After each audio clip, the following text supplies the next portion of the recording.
Hi, I'm Blana Teely from RTE here at the Dublin Web Summit, and I'm joined by Carla Buzasi, who is the Editor-in-Chief of Huffington Post UK and AOL. So Carla, welcome. Thank you. And you've had a terrific year so far news-wise in terms of you've had the hacking scandal and the riots. Where do you see Huffington Post UK, I suppose, a year from now? Well, if this kind of news cycle stays up, all of my editors are going to left because they're so exhausted and haven't slept for a year. We launched in the kind of biggest news summer in living memory. But it's been really good because it's put everyone through their paces and we know that we can keep up with it now. So for me, looking a year ahead, we obviously want to keep on growing the traffic on the site. It's really important as we grow the brand as well. At the moment, we know that Huffington Post is kind of the second or third site that people visit after the traditional newspaper websites that they've grown accustomed to using. So I want people coming to us first, knowing that if they want breaking news, breaking opinion, that Huffington Post UK is the place to come for it.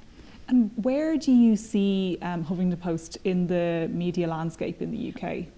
I think what we're doing is it's very unique because it's not just news, it's comment, it's aggregation and it's blogs. We're doing something that's very different to anybody else. We work really closely with papers, we link to their stories, we've got partnerships with lots of them, lots of their journalists and editors blog for us. So we're not out there to compete with big news organisations, we're out there to sort of provide a complementary service, I think. And what about Ireland? Yeah. I mean, you've obviously got some Irish content up Yes. there and you've been approaching Irish bloggers.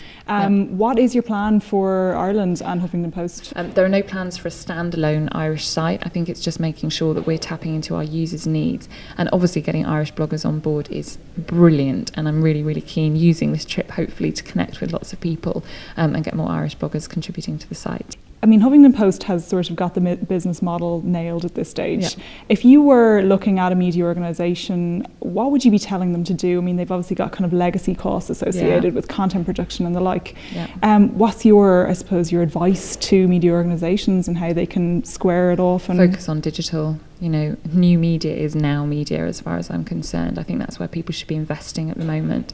That's not only where your young audience is going to come from, it's where your old audience is getting their news day in, day out as well. So I think anyone who doesn't have a forward-thinking, blue sky thinking new media strategy is dead in the water. Do you think we'll be reading paper newspapers in 10 years' time? I was at a panel debate the other evening and someone from one of the broadsheets said 23 years' time they'll all be gone. I think another analogy that someone else far more intelligent than I said, it's a bit like horses. Back in the Middle Ages, everyone needed a horse if they were going to get anywhere or they were going to make anything. There are still the same number of horses around now, but they're used in a very different way. They're for pleasure, they're for entertainment.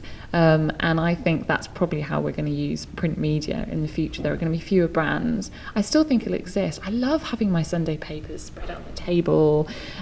So I think they'll still exist, but I think that there will be fewer brands. And I think the ones that are there are going to have to be brilliant. Great. Thanks very much for joining us, My Carla. pleasure.